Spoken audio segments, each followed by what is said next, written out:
Olá, meu amigo, minha amiga, conselheiro e conselheira tutelar. Estamos aqui para mais um vídeo para falarmos do Estatuto da Criança e do Adolescente. Como eu disse para vocês nos vídeos anteriores, nós vamos trazer aqui muito conteúdo de valor para ajudar a você na sua caminhada, na sua jornada, na execução da sua função como conselheiro e conselheira tutelar. E o primeiro vídeo, o primeiro assunto que nós vamos trazer aqui é sobre a história da criança e do adolescente no Brasil. É muito incomum a gente encontrar por aí conselheiros e conselheiras tutelares que de fato estudaram e tiveram a curiosidade de buscar, de entender como foi a história da criança e do adolescente no Brasil. Há aqueles que tiveram essa curiosidade, que tiveram essa percepção de que é importante sim conhecer a história para que nós pudéssemos no dia de hoje entender mais por que da criação do Estatuto da Criança e do Adolescente. Eu te dou os meus parabéns. Então, se você não teve essa oportunidade ainda, se você está iniciando o seu primeiro mandato, eu vou falar aqui hoje então nesse vídeo desse tema tão importante e que você possa guardar e gravar para que você, todas as vezes que for executar alguma das suas atribuições, você pense e você lembre nessa história e faça com muito amor, com muita dedicação, ok? Então vamos lá. A história da criança e do adolescente no Brasil, eu posso dizer para vocês que foi uma história muito triste, muito dolorosa. Isso acontece porque antes da Constituição Federal de 88, a criança e o adolescente, eles não eram reconhecidos como sujeitos de direitos. É isso mesmo, pasmem, não eram reconhecidos como sujeitos de direitos. Então, isso fez com que a criança e o adolescente recebessem alguns cuidados que não foram cuidados de proteção e nem de garantia. Então, vejam só comigo, pessoal. Desde a Idade Média, não se reconheciam, então, a criança e o adolescente como sujeitos de direitos. Eles eram tratados como objeto dos adultos. Portanto, a criança e o adolescente, ela não tinha voz, ela não tinha direito de escolha, ela era um objeto do adulto, uma miniatura dos adultos. E a perspectiva naquela época de dar essa tratativa à criança e ao adolescente era simplesmente para manter, para proteger a moral da família. É isso mesmo que vocês ouviram. Então, acompanhem comigo, pessoal, vamos raciocinar. Olha só, naquela época havia-se, portanto, um aumento muito grande no número de crianças e adolescentes em situação de mendicância, de abandono e outras violações. Era muito alto esses índices. O aumento na entrega de crianças também e de adolescentes, a maior porcentagem era crianças. Nas câmaras municipais, nas casas de misericórdias, era muito grande. E isso tudo para proteger e para manter a moral da família, que naquela época precisava se manter e muito bem essa moral. E olha só, sem qualquer processo de adoção, vejam bem, essas crianças ou esses adolescentes eram deixados então nos antigos abrigos, orfanatos, casas de misericórdia, dentre outros. E ali eles iam para aqueles lugares, passado alguns dias eles eram entregues para outras famílias e depois não se sabia mais para onde foram essas crianças e esses adolescentes. Então, passado essa idade, esse período da Idade Média, por volta do século XVIII e XIX, criou-se a chamada Casa dos Expostos, porque de fato as crianças e adolescentes eles eram expostos à não proteção, expostos a tamanhas violências, a tamanhas vulnerabilidades. E para que a gente ainda continue dando aí uma uma pincelada, digamos que fazendo um resumo geral da história da criança e adolescente no Brasil, eu trouxe aqui outros tópicos importantes para que vocês fixem bem e entendam. E eu quero que vocês entendam bem para que nós possamos entender de fato por que foi necessário a criação do Estatuto da Criança e do Adolescente no Brasil. Acreditem, se todos nós enquanto sociedade, pais, famílias, profissionais, entendêssemos, tivesse um mínimo de conhecimento, de entendimento da história da criança e do adolescente no Brasil, talvez hoje, culturalmente, nós teríamos avançado muito mais na garantia e na proteção desses direitos. Então, continuando, a maioria das crianças e dos adolescentes, elas eram negras, ilegítimas, mestiças, órfãs. Então, a maioria das crianças que eram deixadas nos antigos orfanatos, abrigos, casas de misericórdia, até nas câmaras municipais, eram, na maioria, negras, ilegítimas. O que seriam esses ilegítimos? Aqueles filhos, digamos, entre aspas, bastardos, e para que não se escandalizasse a família, não desfazesse a moral daquela família, aqueles filhos, então, quando descobertos, eles eram deixados naqueles ambientes que eu acabei de dizer aqui. E o intuito, apesar de,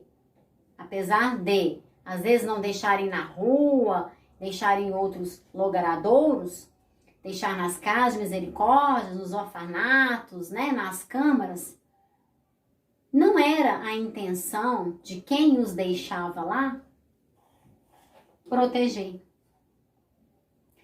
Nunca era para a proteção da criança, para livrá-la de maiores riscos, de maiores perigos, mas sim, como eu disse anteriormente, para proteger a moral da família.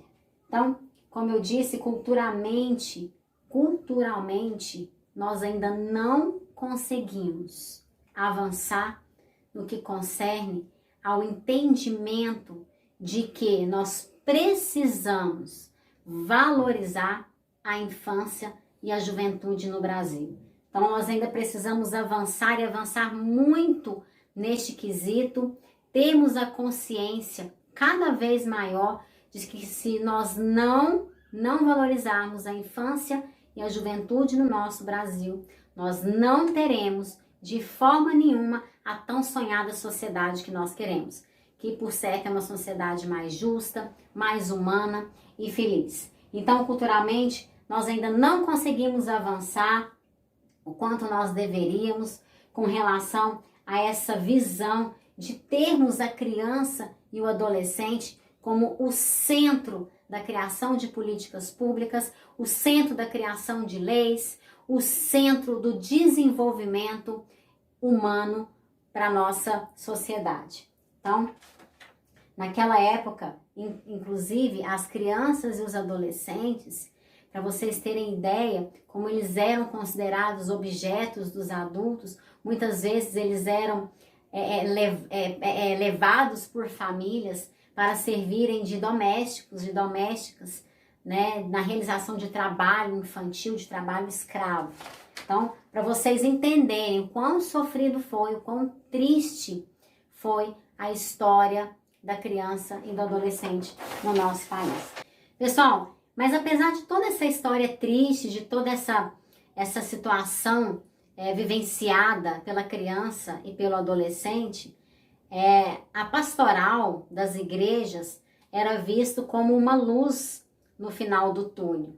Então, foi através do trabalho dessas pastorais que iniciou-se, implantou-se a ideia da criação do Estatuto da Criança e do Adolescente. Então, naquela época, a preocupação do ordenamento jurídico era conter a criança e o adolescente, dando à sociedade uma resposta objetiva, porque naquela época aumentava-se os índices de atos infracionais praticados por crianças, por adolescentes, devido à situação que eles estavam vivenciando, devido à não proteção dos seus direitos, à situação de vulnerabilidade da qual eles eram impostos ali na sociedade. Então, a preocupação do ordenamento jurídico era conter essa criança, esse adolescente, dando uma resposta à sociedade.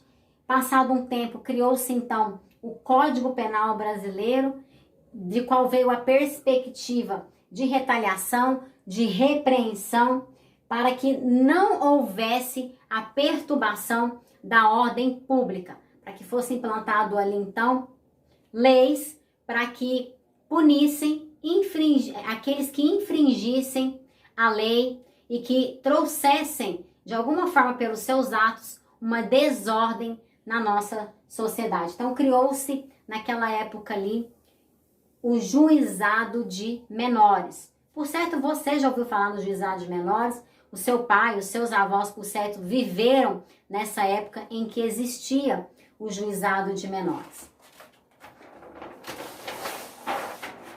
Então, na criação, após a criação do Código Penal Brasileiro, a criação do juizado de menores, nós vimos então que o Estado passou a cuidar e a controlar a vida dos indivíduos. E nós percebemos que isso não foi por muito tempo. Os legisladores, os grandes estudiosos perceberam que aquela não era a melhor forma de garantir ou de oferecer uma melhor condição de vida para as crianças e para os adolescentes. Eles então entenderam que a criança e o adolescente são pessoas em desenvolvimento e, portanto, necessitavam de um atendimento mais individual, de um atendimento, de um olhar mais afetuoso, mais carinhoso, mais amoroso, e percebessem então que essas crianças, que esses adolescentes, que são o futuro da nossa sociedade, precisavam receber já na infância tratamentos e condições de vida que os dessem a condição de sim tornarem-se homens e mulheres bem-sucedidos, homens e mulheres de caráter, e que nós não então víssemos mais a quantidade de crianças e adolescentes cometendo tantos atos infracionais. Então, com a extinção do juizado de menores, com a promulgação da Constituição Federal de 1988, com a criação do artigo 227, que diz que é dever da família, da sociedade, do poder público assegurar com efetiva prioridade todos os direitos humanos à criança ou adolescente, e são esses direitos: direito à dignidade, direito ao respeito, à educação, à vida, à saúde, inclusive a convivência familiar, comunitária, devendo estes não serem expostos à situação de vulnerabilidade, de risco. Então, esse artigo aqui, o 227, a gente costuma dizer que foi ele que deu a luz, foi ele que deu a luz ao Estatuto da Criança e do Adolescente, que atualmente é a nossa Lei 8.069 de 1990.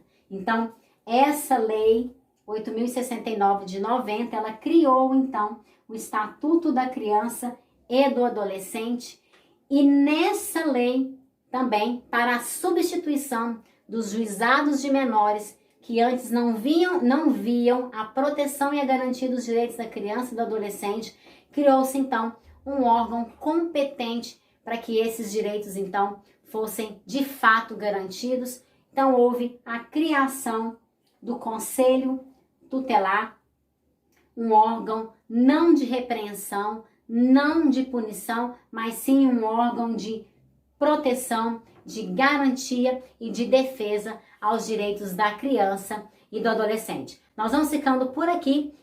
Compartilhe esse vídeo, curta. Se você ainda não se inscreveu no meu canal do YouTube, se inscreva aí para que esse conteúdo de valor seja transmitido e espalhado para tantas outras pessoas. Continue comigo e até o nosso próximo encontro.